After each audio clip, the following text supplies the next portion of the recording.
Komið sæl, ég heiti Óli Björn Kárason og þetta hlaðvarpsþáttur minn sem alltaf til hægri.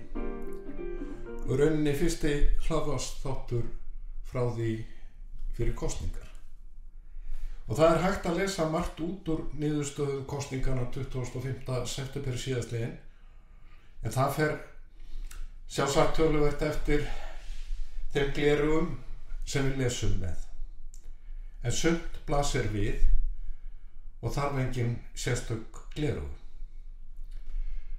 25. september var ekki dagur stjórnarandstöðunnar. Ekki einn einasti stjórnarandstöðuflokkur náði að komast yfir 10% fylgi og gamaldags hugmyndafræði sósíalista henni var hafnað. Eftir stendur stjórnarandstaða sem sundurlaust safn smáflokka.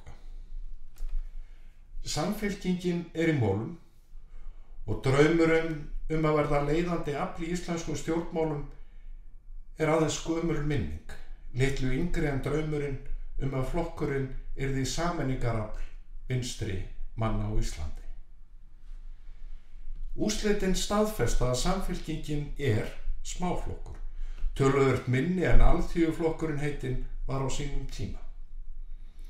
Á árunum 1963 til 1995, en 95 síðasta árið sem Alþýðuflokkurinn bauð fram, áður en hann rann inn í Samfylkinguna, var flokkurinn að meðaltali með 14,3% atkvæða, fékk mest 22% í miklum kosningasigri 1978, en minnst 9% árið 1974.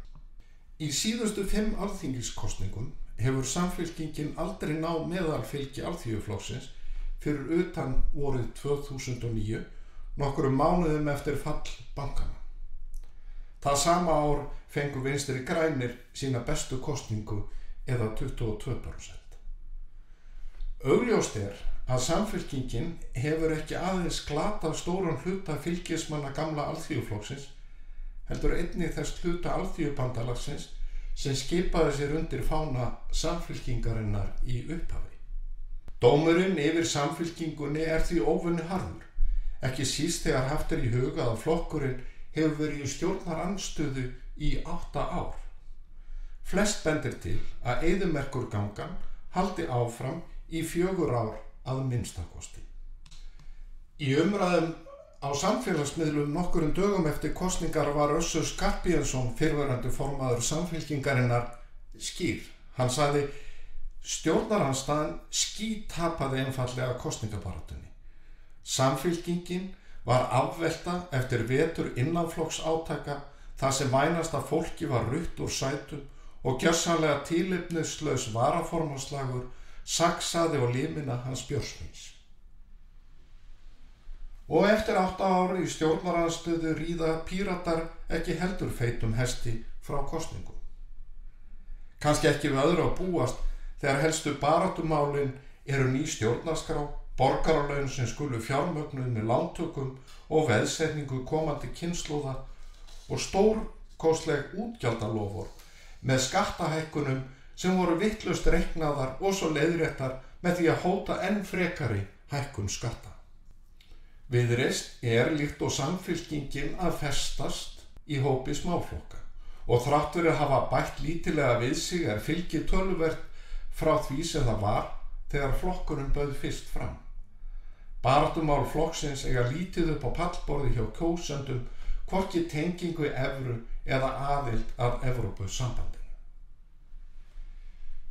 Vinstri grænir geta verið þokkalega sáttir við sinn hlut, lítilega undir meðalfylgi frá upphafi eftir að hafa veitt ríkisstjórn forystu í 4 ár. Ríkisstjórn sem reyndi verulega á þolrif flokksmanna með sama hætti hún reyndi á margan sjálfstæðismanni. Raunar útkoman nokkuð betri en virðist í fyrstu sýn, því að í upphafi síðasta kjörtímabils sögðu 2 þingmenn VG skilið við flokkinn, fyrst óformlega með því að styðja ekki ríkisstjórn Katrínar Jakobsdóttur og síðan formlega með því að ganga til liðs við aðra flokka, Pírata og Samfylkinguna. Hvorugur flokkurinn, hvorki Píratinn né Samfylkingin, naut þess hins vegar í kosningum, þvert á móti. Framsóknarflokkurinn styrkti stöðu sína verulega í kosningunum og hefur verið krýndur sigurvegari kosningana.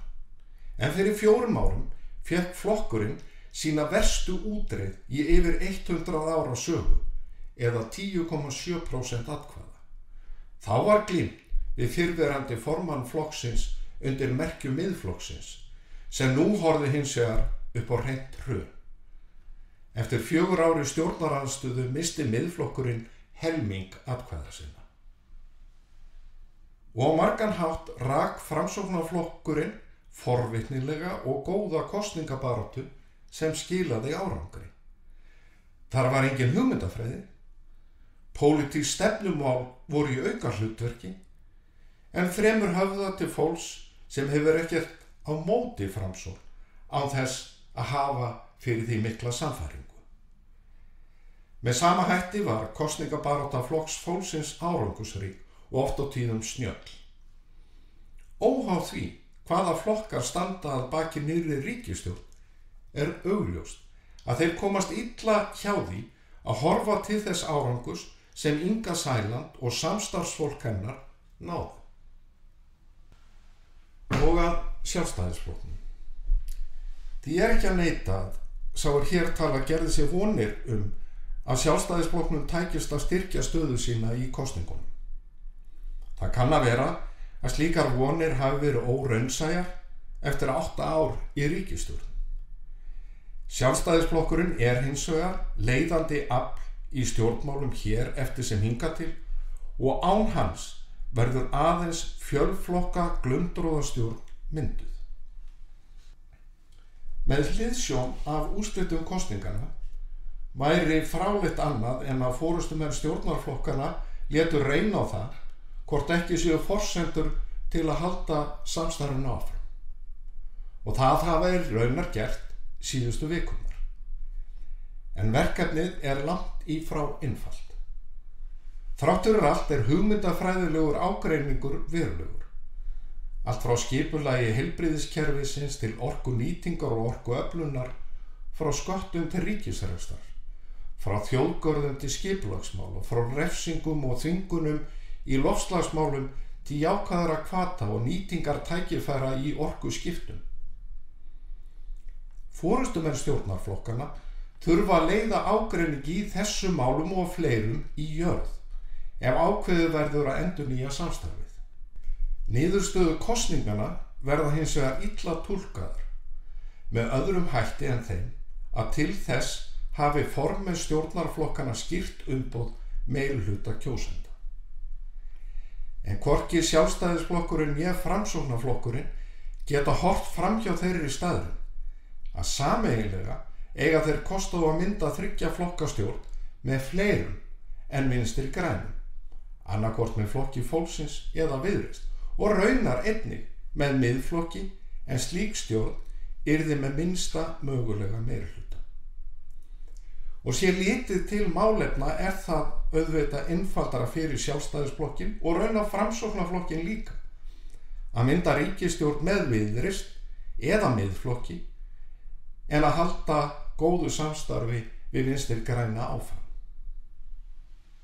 Þegar þessi þáttur er tekin upp, liggur ekki fyrir hvort viðræður formanna stjórnarflokkana skili árangri eða ekki. Katrín Jakobsdóttir forsætisráðherra hefur nálgast verkefnið með réttum hætti og sagt mestu skipti að vanda til verka og gefa sér tíma þegar lagt er af stað.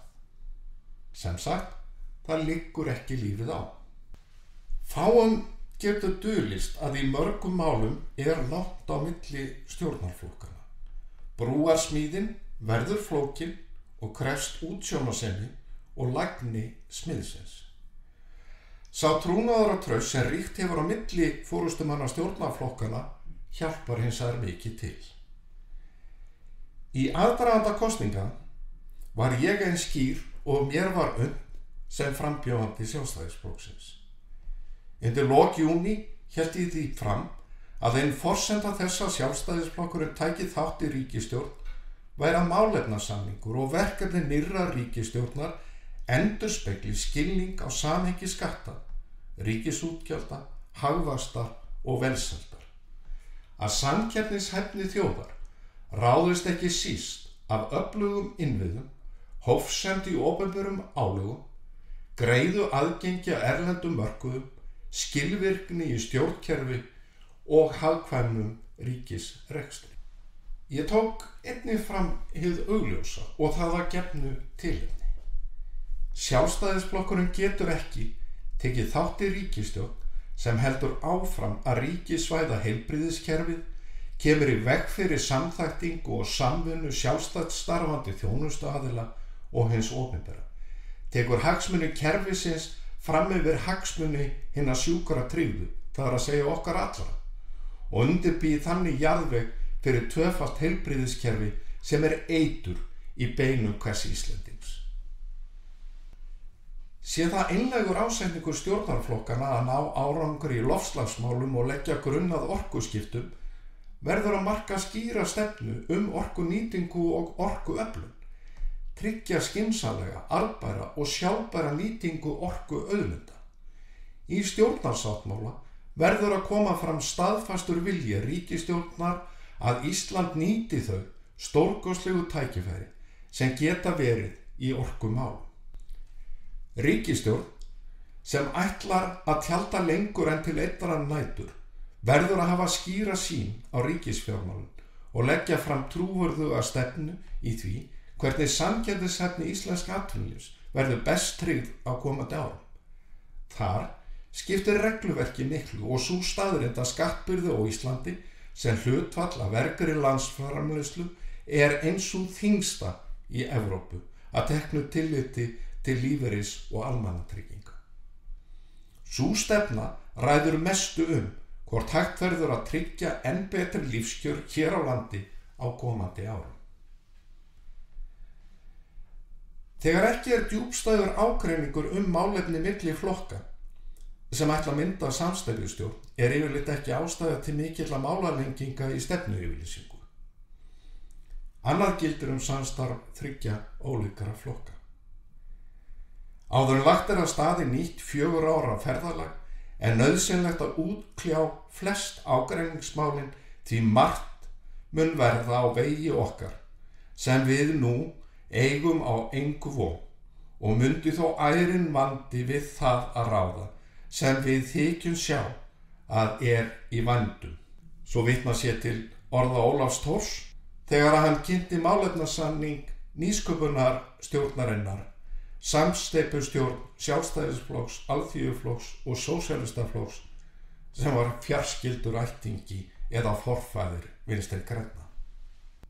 En samsteypustjórn ólíkra flokka myndast ekki eða verður ekki mynduð án málamiðlana. En eðli máls samkvæmt verður stjórnarsáttmáli samsteypustjórnar að taka mið af niðurstöðu kosninga og þingstyrk þeirra flokka sem taka höndum saman í ríkisstjórn. Ég þakka þeim sem hlýddu.